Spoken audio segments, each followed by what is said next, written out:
Happy Monday morning, everybody. What a beautiful day here in Arnold, Missouri.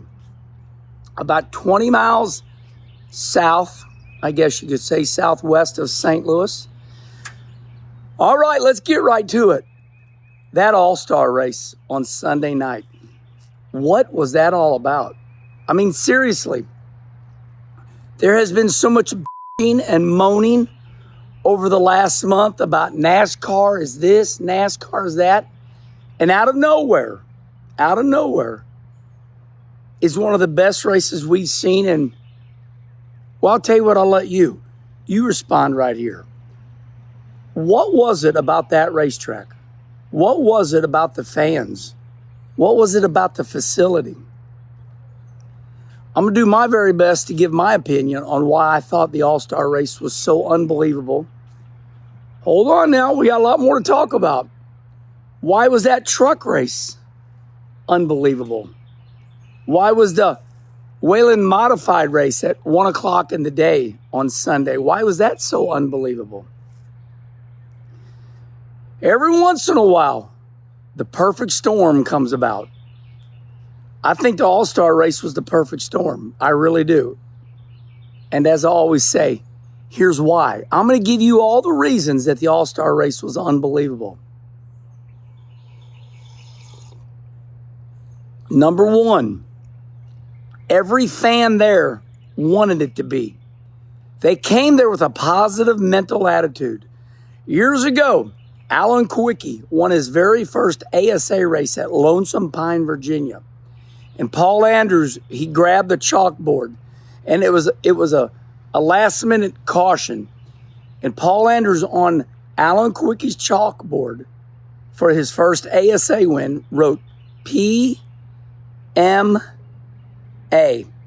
He was telling Alan, positive mental attitude.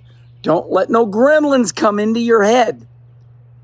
Alan Kwiecki went on to win that race at Lonesome Pine, Virginia, because Paul Andrews said, remember, Alan, PMA, positive mental attitude. See, sometimes you can will things into being no good. It ain't going to be no good. This next-gen car, it's a piece of shit. It's no good. I don't even know why we're going. But, that was a sold-out grandstand. Everything was sold out. Actually, on this Monday morning, Adam Stern, as reported by Adam Stern, the quote of the year comes from Marcus Smith, the owner of Speedway Motorsports Incorporated and the owner of North Wilkesboro. He said that North Wilkesboro is now the Lambeau Field. It is now the Green Bay Packers of NASCAR. What's that mean? It is the throwback racetrack of all time, just like Lambeau is the throwback football field of all time.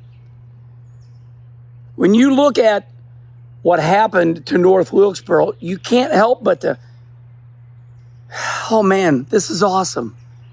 You're kidding me. This, it's the same old song. It's the same old song. They paved paradise, put in a parking lot, but they didn't. They did not pave paradise. They did not put in a parking lot. They did not tear the racetrack down. However, the racetrack was falling down. Wilkesboro was gone. North Wilkesboro was gone, and we all know it. And because of Alan Kwiecki and COVID, the COVID money was given some, $20 million? Here's some money to make that silly old racetrack that's falling down. If you want to try to fix it up, here's $20 million.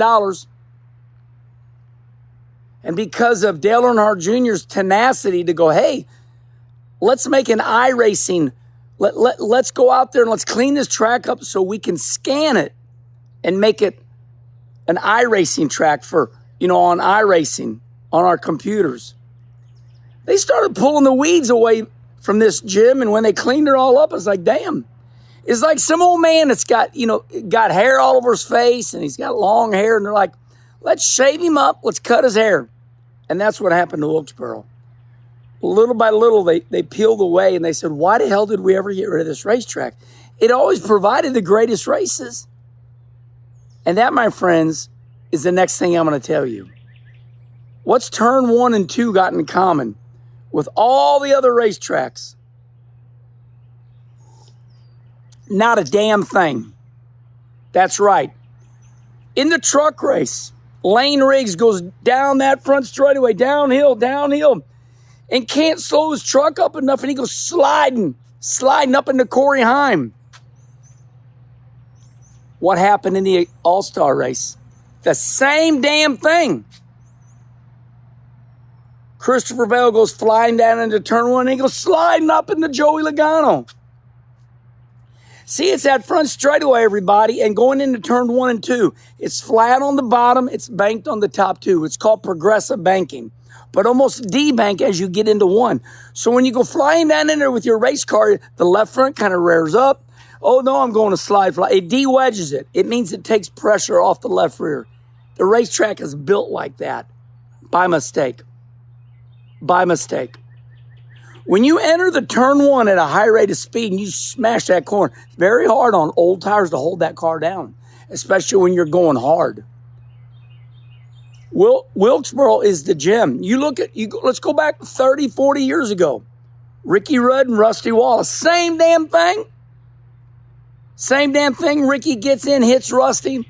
Rusty says, I'll pay your ass back. They go flying down the back straightaway. At Wilkesboro, Ricky Rudd, Rusty Wallace. Brother Rusty pops Rudd in the ass. Crowd goes nuts, and Rusty wins it all. This racetrack. See, we didn't know what we had years ago because everything was going so good. We made all these cookie-cutter racetracks. They were symmetrically perfect. Everything's perfect. Let's geometry beautifies everything.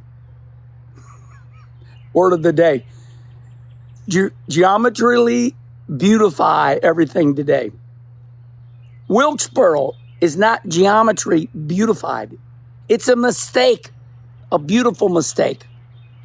They built a racetrack crudely, and it ends up being the best race of the year. The asphalt is aged. You know, even when you guys thought the race car was perfect, whenever they laid new asphalt down, it was 1 lane for 2 years. It's the perfect storm. The asphalt is aged. The racetrack design is perfect. The fans wanted it. Positive mental attitude. And so because of all this, now the next gen car is just fine. Now it's just fine. The tire was perfect. Joey Logano stays out. Christopher Bell puts on 2. Now we're talking. Just like the good old days. What's he going to do? Is he going to put on 4 tires? Is he going to stay out? Joey Logano said, I'm going to stay out. Christopher Bell says, I'll come in and get 2 tires.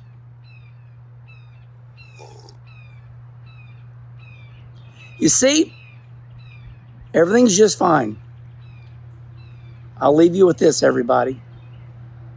The All-Star race on Sunday night was one of the greatest comebacks in NASCAR history. It is to get excited about. It is exciting. It is something to celebrate. It is awesome. I don't want to hear from anybody that, oh, well, now that's just one. No, it's not just one race. It's a damn race. We had races like this, the road race out there at Circuit of America. If you notice at the very end, California Speedway was getting good. They pay paradise, put in a parking lot. Don't it always seem to go? You don't know what you got in California Speedway, but they pay paradise, put in a parking lot. You see, they tore it down. California Speedway was the track that we thought was boring. Oh, this thing's boring. The older it got, the older the asphalt got, it got good. You see what I'm saying? It takes a perfect storm. You're not going to have good races on new asphalt. When a track gets stupid weird, like me, it's awesome. That was a little cliche right there. I may be weird, but I'm awesome. Wilkesboro may be weird, but it's awesome. California Speedway, it got weird, but it was awesome at the end. But we couldn't save it, tore it down. Rockinham's the next. It's the next badass track that wasn't perfectly geometrically designed. Both corners are totally different at Rockingham. Both corners are totally different at Wilkesboro. We got to quit building beautifully, perfectly prepared, geometrically, perfectly designed racetracks. Put some character in them. And that, my friends, is what makes a good racetrack. It was the positive mental attitude, the perfect amount of grandstands, nighttime, and yes, even Michael Waltrip dropping the flag on purpose. It is my belief Michael Waltrip dropped the flag on purpose, and then he called it a mic drop. It was a show. But, buddy, they raced their ass off for real. Happy Monday, everybody.